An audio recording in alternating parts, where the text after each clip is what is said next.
예수 그리스도 이름으로 기도합니다. 아멘. 우리 오늘 은혜 받으실 하나님의 말씀은 고린도후서 5장 16절에서부터 17절 말씀입니다. 고린도후서 5장 16절에서부터 17절의 말씀을 다 같이 합독하시겠습니다. 그러므로 우리가 이제부터 어떤 사람도 육신을 따라 알지 아니하노라. 비록 우리가 그리스도도 육신을 따라 알았으나 이제부터 그같이 알지 아니하노라. 그런즉 누구든지 그리스도 안에 있으면 새로운 피조물이라. 이전 것은 지났으니 보라 새 것이 되었도다. 아멘. 1919년이라고 합니다. 그때부터 이 땅 가운데는 일제 감정기 시기로 말미암아 우리 한국이라는 땅 가운데 자유가 없었고, 이 땅 가운데 살았던 많은 사람들이 억압과 그 다음에 그 나라에 있는 슬픔으로 오랫동안 살았습니다. 하지만 3.1절 오늘날을 비롯하여 많은 사람들이 자발적으로 비폭력으로 자기의 나라의 주권을 위해서, 나라의 회복을 위해서 독립운동을 시작하였고, 하지만 일제 감정기 시기로 인하여 많은 탄압과 또 많은 사상자들이 발생했던 것을 우리가 역사적으로 기억하고 있습니다. 이 역사는 우리에게 지금 현재로서는 감사한 일이요, 그로 말미암아 우리가 자유를 얻었지만 또 한편으로는 우리가 결코 잊어서는 안 되는 사실이기도 합니다. 왜냐하면 참된 자유는, 그리고 참된 해방은 그만한 대가를 지불해야 된다는 것입니다. 민주주의도 그렇고 자유를 얻으려는 한 사람들은 수많은 피를 흘리게 되었습니다. 피 흘림 없이는 어떠한 자유도 얻지 못하는 것이 이 세상의 이치입니다. 이렇게 한 나라에, 그리고 유한한 삶을 사는 인간에게도 이러한 자유를 얻기 위하여 그만한 희생이 필요하고 수많은 피 흘림이 필요하지만, 우리 살아있는 참된 인간의 실존에게도 그 실존에 참된 자유를 주어지고, 그 자유, 그 존재에게 새 생명을 불어주고, 그가 살아있고 그가 하나님의 자유를 누리기 위해서는 그만한 대가를 지불했어야만 했습니다. 그것이 무엇입니까? 아담과 하와가 타락하여 범죄함으로 말미암아 이 인류는 하나님을 떠나게 되었고, 사단의 종노릇이 되어서 죄의 종노릇이 되고, 하나님의 자유를 누리기보다는 사단의 억압과 어려움을 당할 수밖에 없었습니다. 이 땅 가운데는 저주가 팽배하였고, 이 땅 가운데는 살인과 슬픔과 눈물밖에 남지 않는 세상이 되었습니다. 하나님께서는 이 세상에 인류를 불쌍히 여겨주시고, 그러므로 말미암아 인류에게 새로운 자유를, 새로운 삶을, 새 생명을 주기 위하여 그의 하나밖에 없는 독생자 예수 그리스도를 2000년 전에 이 땅에 보내주셨습니다. 하지만 보내신 것으로 그 자유가 얻어지는 것은 아니었죠. 주 예수께서 이 땅에 오시어 복음을 전파하시고 주의 나라를 세우심에도 불구하고 우리 인류에게 참된 자유를 주기 위해서는 그는 십자가를 지셔야만 했습니다. 그래서 우리 주님은 묵묵히 어린 양과 같이 어떤 사람들의 수많은 비판과 조롱에도 불구하고 묵묵히 그 십자가의 길을 걸으셨으며, 친히 십자가에서 모든 물과 피를 쏟으심으로 말미암아 그 죽음이, 그리고 그 부활로 말미암아 우리 예수 그리스도를 모든 믿는 이들에게 하나님의 자녀가 되는 권세를 주신 줄로 믿습니다. 이젠 예수 그리스도를 믿는 자들은 자유함을 얻었습니다. 예수 그리스도를 믿는 자들은 새 생명을 얻었습니다. 그리고 오늘 본문의 말씀처럼 예수 그리스도를 믿는 사람들은 새 사람이 되어 이 땅 가운데 살 수 있게 된 것입니다. 그러므로 우리가 이 땅 가운데 새 사람으로 살았다, 이제 이전 같지 않는 삶을 산다라는 그 말을 하지만, 과연 우리의 삶 가운데 진정으로 새 사람의 사는 모습이 있습니까?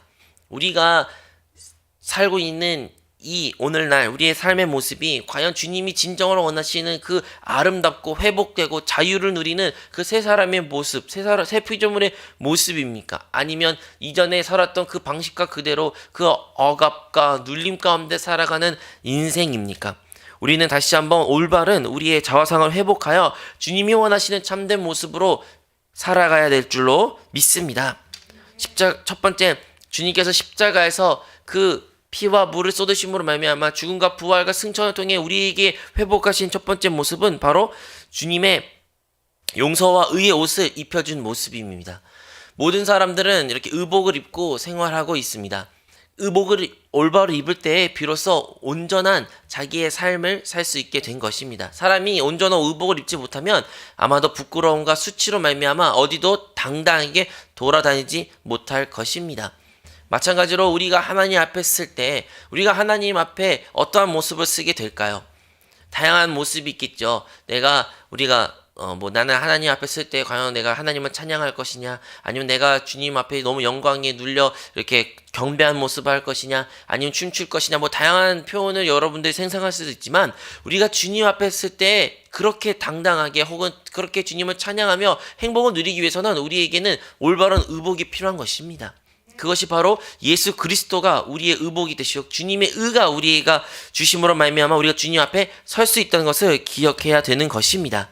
죄인은 하나님 앞에 벌거벗은 존재입니다. 아담과 하와가 하나님 앞에 범죄였을 때 그들이 했던 첫 번째 일은 무엇입니까? 하나님 앞을 쓰지 못하고 하나님을 피했습니다. 모든 죄인은 하나님 앞에 당당해질 수가 없습니다. 그러므로 우리가 예수 그리스도로 말미암아 우리의 죄가 사함을 받고 우리의 참된 자화가 회복되었다는 것은 우리의 참된 의가 그리고 우리의 참된 하나님 앞에 용서를 받았다는 것을 그 믿음에 대한 확신을 가져야 되는 것입니다. 예수 그리스도로 말미암아 우리의 죄는 용서받았습니다. 예수 그리스도로 말미암아 죄인이었던 우리의 신분이 하나님의 자녀가 된 것입니다. 그 십자가가 우리의 죄를 용서하였고 그 십자가로 말미암아 우리의 의의 옷을 입혀 주었습니다. 그러므로 우리는 이제 하나님 앞에 주님 배울 날이 두렵고 떨리고 무서운 것이 아니라 우리의 참된 소망이 되며 참된 기쁨이 되며 참된 새 힘이 되어지는 것을 우리 믿는 그리스도인은 반드시 기억해야 될 줄로 믿습니다. 그러므로 우리가 새로운 피조물을 된 자로서 우리는 언제나 이 의가 되신 그리스도를 날마다 입고 살아가야 될 줄로 믿습니다. 두 번째로 우리가 기억해야 되는 것은 예수 그리스도께서 십자가에서 흘리신 그 보혈로 말미암아 우리는 이제 성령님과 함께 동행할 수 있다는 것을 기억해야 되는 것입니다. 여러분, 예수님께서 이 땅에 친히 오시고 공생애를 사셨으며 그가 십자가를 지시고 부활하시고 승천하시는 궁극적인 결과적으로 오늘날 우리에게 준 복은 무엇입니까? 만약 주님이 승천하지 아니하시고 십자가를 지고 부활하지 아니하시고 그냥 우리와 계속 무한히 함께 하셨다면 우리가 누리지 못한 한 가지 복이 있는데 그것은 바로 또 다른 보혜사인 성령 보혜사를 누리지 못했습니다. 주님께서 말씀하셨습니다. 내가 다시 하나님께 아버지께 돌아가야 된다. 근데 돌아간 이유가요, 너희를 그와 같이 버려두기 위해서 가는 것이 아니라 너희에게 또 다른 보혜사 바로 성령을 보내주기 위해서 내가 가야 된다라고 주님은 말씀하셨습니다. 너희가 악할지라도 자녀에게 좋은 것을 줄 줄 알거든 하물며 하늘에 계신 아버지께서 너희가 구한 것을 좋은 것으로 주시지 아니하겠냐라는 말씀이 누가복음에서는 그 좋은 것이 바로 성령을 주시지 아니하겠다고 말씀하셨습니다. 그러면 이 땅 가운데 참된 복은 바로 성령을 받는 것이며 성령을 따라 그 성령과 동행하는 인생인 것입니다. 죄인들은 마귀의 종이었습니다. 마귀를 따라 살 수밖에 없었고 마귀의 지배 아래 있는 사람입니다. 하지만 주님의 십자가의 공로와 그 십자가 역사하심과 피 흘리심과 부활과 승천을 통해 이제 예수 그리스도를 믿는 사람들은 그 안에 성령이 함께 계십니다. 그 생명의 영이 함께 계신 것입니다. 그리고 이제 우리는 죄를 따라 그 마귀를 따라 사는 것이 아닌 우리 안에 계신 성령을 따라 사는 참된 그리스도인이 된 줄로 믿습니다.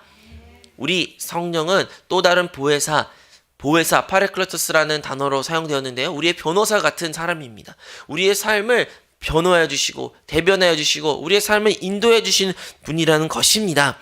그러므로 우리는 온전히 우리가 성령과 함께하는 삶을 살아야 된다는 그 자화상을 반드시 회복해야 될 줄로 믿습니다.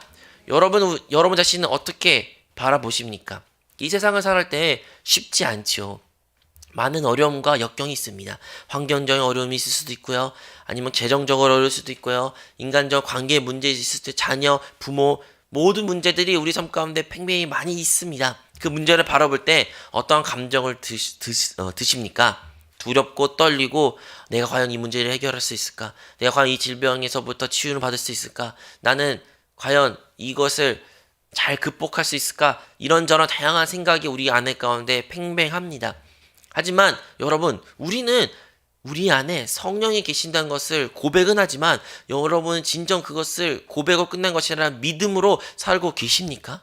만약 진정 그 크신 하나님이 전지전능하신 하나님이 죽은 예수님조차도 부활시킨 그 부활의 영 성령께서 우리와 함께 계시는데 도대체 우리가 무엇이 그렇게 두렵고 떨리며 염려, 걱정, 근심하며 살아야 되는 것입니까? 이스라엘 백성들이 이제 그 가나안 땅을 차지하기 위하여 10명의 정탐꾼을 보내었습니다. 그 10명 정탐꾼들이 그 땅을 보고 돌아왔을 때 8명들이 말했습니다. 저들이 사는 사람들은 너무나 키도 크고 거인이고 힘도 세며 성벽도 높고 결코 우리는 그 땅을 정복할 수 없다. 결코 우리는 이길 수가 없다. 그들과 우리를 비교하면 우리는 메뚜기와 같다. 그래서 우리는 점령할 수 없다라고 부정적인 이야기를 했습니다. 반면에 2명은 뭐라고 말했습니까? 아니다. 하나님이 우리와 함께 계신다면 저들은 우리의 밥이다. 우리의 밥이 될 것이다. 우리가 먹을 수 있는 대상이다. 라고 당당히 말했던 것입니다. 마찬가지입니다. 우리가 하나님의 백성이라고 말할지라도 우리의 눈이 만약에 온전한 자화상이 회복되지 않다면 이 세상을 바라볼 때 우리 존재가 메뚜기와 같아가지고 잡혀먹는 세상 가운데 사는 사람처럼 우리는 행동합니다. 하지만 성령이 함께 계신 그리스도인이라면, 진정으로 하나님이 나와 함께 계시고 나와 동행하신 그 하나님을 믿는 사람들이라면 이 세상을 바라볼 때 세상이 우리의 밥이 될 것이며 우리가 세상을 점령할 수 있는 곳이라는 것을 믿음으로 고백할 줄로 믿습니다. 하나님께서는 그 믿음의 고백을 받으시고 결국에는 그 믿음을 통해 갈렙과 여호수아를 통해서 결국에는 그 땅을 정복하게 하신 것입니다. 이 땅 가운데 살아가는 우리도 마찬가지입니다. 우리가 기억해야 되는 것은, 우리가 새 피조물로 살아간다는 뜻은 바로 우리 안에 그 성령이 계신다는 것을 반드시 기억해야 되며, 그 성령이 우리와 함께 하시기에 우리는 이 세상 가운데 두렵고 염려 걱정 없이 사는 것이 아니라 이 세상을 정복할 수 있는 오주 능력을 주었다는 것을 우리는 기억해야 될 줄로 믿습니다. 또 세 번째, 예수 그리스도께서 십자가에 흘리시고 그 십자가를 통해서 우리에게 회복하시는 자화상이 있는데, 그것은 바로 우리가 치료받는 모습입니다. 우리는 병들었습니다. 물론 영적으로 병들었죠. 우리의 혼도 병들었습니다. 하지만 우리의 이 육신도 병들었습니다. 정말로 어떠한 답도 보이지 않았던 인생을 살던 사람이었습니다. 하지만 예수 그리스도께서 이 땅에 오시고 그 십자가에서 피 흘리심으로 말미암아 우리가 이제 예수 그리스도를 영접한 그 순간 우리의 죽었던 영이 새 생명을 얻어 다시 하나님의 자녀가 된 줄로 믿습니다. 그러므로 예수님을 믿는 것은 우리의 영적인 새 생명을 얻음으로 말미암아 우리의 영적인 병에서부터 우리가 회복된 것입니다. 우리의 혼도 마찬가지입니다. 이전에는 부정적이고 모든 것이 사망과 어둠과 악함으로 가였던 우리의 혼이었지만 이제 예수 그리스도를 통하여 이제 영으로 돌이키고 말씀과 주님께 나아감으로 말미암아 우리의 혼이 날마다 변화되어 주님을 앙모하며 주님을 사랑하는 그러한 혼적인 우리의 자화상이 변화되고 있는 것입니다. 하지만 이 육신도 마찬가지입니다. 주님께서도 이 땅에 오시어 그가 사역을 공생애를 시작하였을 때 그는 영적이고 혼적인 것만 관심한 것이 아닙니다. 그는 죽어갔던 혹은 병들었던 모든 주님의 백성들에게 긍휼한 마음을 가지사 그들을 만나주시고 그들에게 손을 대시며 그들을 회복시키고 치유하시고 부활시켜 주셨던 것입니다. 우리 주님은 실질적인 우리의 이 육신의 치유에 지대한 관심을 가지신 분이십니다. 사랑하는 성도 여러분, 우리도 마찬가지입니다. 우리는 예수 그리스도를 믿으면 우리의 혼적인 우리의 생각의 변화 혹은 우리의 영적인 새 생명 얻는 것에서 큰 은혜를 받고 거기에서 안주할 때가 참으로 많이 있습니다. 하지만 하나님께서는 그것을 넘어 우리의 병든 이 몸 또한 치유하시기를 원하신 하나님이라는 것을 우리는 반드시 기억해야 됩니다. 왜 우리 그것을 기억하고 왜 우리 이것을 믿음으로 구해야 될까요? 왜냐하면 그 믿음을 통해서 주님은 역사하기 때문입니다. 주님께서 이 땅 계실 때에 내 믿음이 너를 구원하였다. 내 믿음이 너를 치유하였다. 수많은 그 말씀하신 것처럼 오늘날도 그 믿음을 통해서 우리 하나님께서는 우리 주님께서는 역사하시기 때문입니다. 이사야에서도 기록된 것처럼 베드로후서에도 기록된 것처럼 우리 그 주님의 그 십자가에서 그리고 우리를 위하여 채찍을 맞으심은 우리의 나음을 위한 것을 우리는 기억해야 됩니다. 아무 이유 없이 주님은 채찍을 맞고 피를 흘리신 것이 아닙니다. 아무 이유 없이 주님은 고초를 당하신 것이 아닙니다. 주님은 우리의 저주와 우리의 이 질병에서부터 이 끈질긴 이 모든 슬픔과 눈물에서부터 건져내기 위하여 주님은 친히 그 모든 고통을 감당하셨고 채찍도 맞았다는 것을 우리는 반드시 기억해야 됩니다. 그러므로 예수 그리스도를 영접하고 하나님의 자녀가 된 자들은 반드시 그들의 마음과 그들의 육신과 그들의 생각이 다시 회복되고 치유됨으로 말미암아 건강한 자아상을 회복하여 주님을 섬겨야 될 줄로 믿습니다. 우리는 또 다시 하나 또 기억하는 것은 바로 우리가 주님이 십자가에서 달리시고 죽으시고 부활하심으로 말미암아 우리에게 회복한 또 다른 자회상은 다름 아니라 우리가 주님과 함께 했을 그 미래의 모습을 보게 해주신 것입니다. 여러분, 우리가 이 세상을 살아갈 때 우리의 자신의 모습을 바라보면 소망이 없습니다. 어떻게 나 같은 사람이 아직도 여전히 죄를 짓고 나 같은 사람 아직도 넘어지며 나 같은 사람이 어떻게 하나님을 섬길 수 있을까? 끊임없이 우리는 우리 자신을 실망하게 되며 우리에게 자책감을 주며 마귀는 우리를 참소합니다. 그 참소가 들 때마다 우리가 실수하고 넘어질 때마다 우리는 다시 일어설 수 없다. 도저히 난 하나님 설 수 없다. 하나님과 함께한 것은 말이 안 된다. 이러한 생각이 드는 모습입니다. 신앙인들이 그리스도인들이 더 깊어지고 더 오래 신앙생활한다고 해서 그들이 나는 이제 죄인이 아니야. 나는 죄가 더 없어. 나는 이제 깨끗해. 나는 이제 주님과 언제나 당당할 수 있어. 이러한 고백보다는 반대로 그들의 외적 행실은 더 거룩해지고 외적 행실은 더 많은 본이 있을지라도 그들의 뼈저린 고백은 나는 죄인 중에 죄인이요. 나는 진짜 하나님의 앞에 결코 설 수 없는 존재입니다. 라고 그들은 고백합니다. 그럼에도 불구하고 그들의 신앙생활이 계속 지속될 수 있는 것은 그들은 훗날 주님이 다시 오신 그날에 설사 주님이 오신 것을 내가 눈으로 직접 목격하지 못한다면 내가 죽고 부활한 그날에 내가 주님과 함께 쓴 그날이 보이기 때문에 그들은 그 믿음의 눈을 들어 그들의 믿음의 생활을 계속 이어갈 수 있게 되는 것입니다. 그러므로 그들은 이 땅 가운데 나타나는 3차원적인 눈에 보이는 세상의 어떠한 변화에 크게 좌지우동하지 않습니다. 여러분, 우리 신앙생활 가운데 주님께서는 우리를 높이실 때 있고 낮칠 때도 있으며 우리가 없을 때 있게 만들 수도 있고 또 우리를 부유하게 만들 수 있으며 하나님께서는 능히 우리의 모든 환경을 만들 수 있는 분이십니다. 그럼에도 불구하고 우리는 그 어떤 환경 가운데 마음이 빼앗기지 않을 수 있는 것은 이 땅은 우리가 준비하는 시간대요, 영원한 시대를 사모하는 때라는 것을 알기 때문입니다.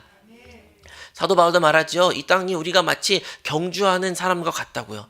분명한 목적지가 있고 그 끝이 있으며 그 끝을 도달했을 때 상 받는 자가 있다는 것은 사도 바울은 안다라고 말했습니다. 우리가 이 땅 가운데 살아가는 분명한 목적은 무엇입니까?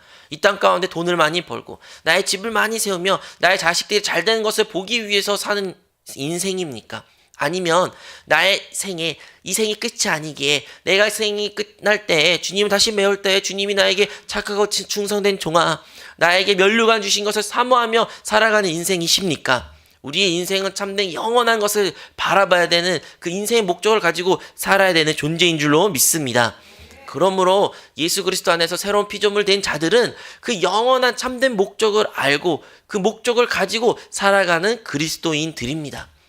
우리는 그 면류관을 받기 위하여 주님 만날 날에 주님께 착하고 충성된 종이라는 칭찬을 받기 위하여 살아가야 되는 그리스도인이 되어야 되는 줄로 믿습니다. 이러한 신앙을 갖기 위해서는 반드시 부활의 신앙을 가져야 됩니다. 이 생이 전부라고 생각하고 이 생이 나의 모든 것이 생각하면 그들은 결코 부활을 믿지 않는 사람들입니다. 부활을 믿지 않는 사람들은 이 생이 전부라고 생각해요. 지금 이 순간이 중요하다고 생각해요. 왜냐하면 부활이 없기 때문입니다. 하지만 부활을 참되게 믿는 사람들은 오늘 우리가 찬송가에 부른 것처럼 다시 만날 그때 다시 내가 이 세상에 잠시 사는 거지만 내가 진짜 부활을 믿는 사람들이라면 우리는 그 부활에 있을 삶을 반드시 기억해야 되며 그리고 이 생애 동안 그것을 위하여 준비해야 될 인생을 살아야 되는 것입니다. 그러므로 그리스도 예수 안에서 새로운 피조물 된 자들은 이러한 모습들을 가지고 살아가야 되는 줄로 믿습니다.